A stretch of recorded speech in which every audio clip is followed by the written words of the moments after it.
everyone, today we're going to be doing an inside out fishtail braid, and this one was actually kind of hard for me to figure out, and I'm not sure why, because it's pretty easy now that I know how to do it, and it's basically almost the same thing as making a fishtail braid. So if you know how to do that, this shouldn't be hard for you at all. But I'm going to start just by taking a small strand here in the front, and I'm spraying it down with a little bit of water just so that we don't have flyaways. So after you get that first piece, now you're going to split this in half so that you've got two strands. And then I'm going to name these the top strand and the bottom strand. Starting with the bottom strand, you're going to grab a small piece from the edge of that. And in a regular fishtail braid, you would bring this over the top to the other side. With this inside out braid, you're going to bring it underneath that strand and then add it into the top strand. So you've still just got two sections. And then from here, I'm going to take a small strand from the outside of the top piece, and I'm bringing it underneath and adding it into that bottom strand. And I'm going to repeat those steps just till I run out of this hair and all of the hair is in this braid. You'll see what I mean. I'm grabbing a small strand from the bottom, crossing it underneath to the top, and then a small strand from the top and bringing it underneath to the bottom. So this is going to be the last strand I take before I start adding in hair to make it a French braid. As you can see, all of that hair has been used up now. I'm crossing that to the top strand, and then same thing here on the top.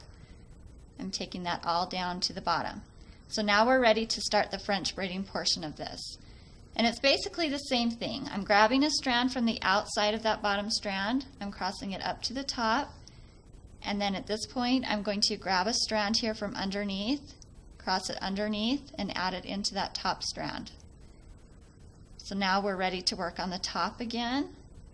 I'm grabbing a small strand from the outside, bringing it underneath, and grabbing some hair from the top and bringing it underneath to the bottom. So that's all there is to the braid. I'm just going to keep repeating that all the way down. And the smaller sections you take, the better this is going to turn out. I'm taking a little bit bigger strands than I probably normally would for this tutorial, just so that it will go by a little bit quicker.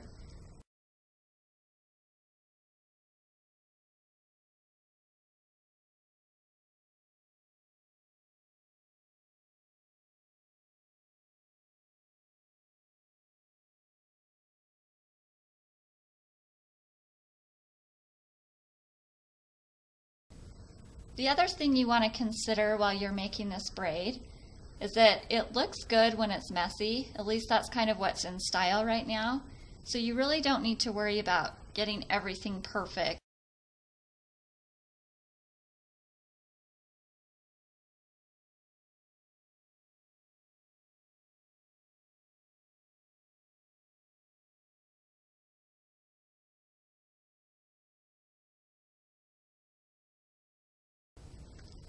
So now I'm to the point in this braid where I've added in all of the hair that was on the top and the bottom, so the French braiding portion is done, and I'm just going to continue making an inside out braid all the way to the ends of her hair. So you just do it the same way. You grab a strand from the outside of one of the pieces and cross it underneath to the other.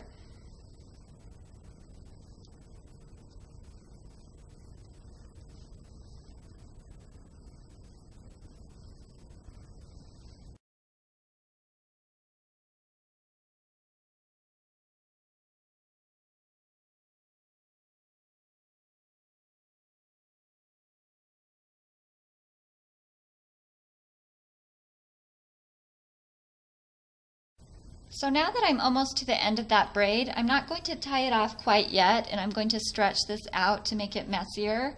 If you want to leave it just like that, you can. It's just your personal preference.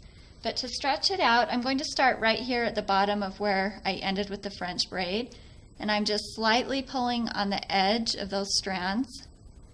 You don't want to grab the whole piece of hair, just grab it by the very edge so that you don't ruin the entire braid as you're doing this.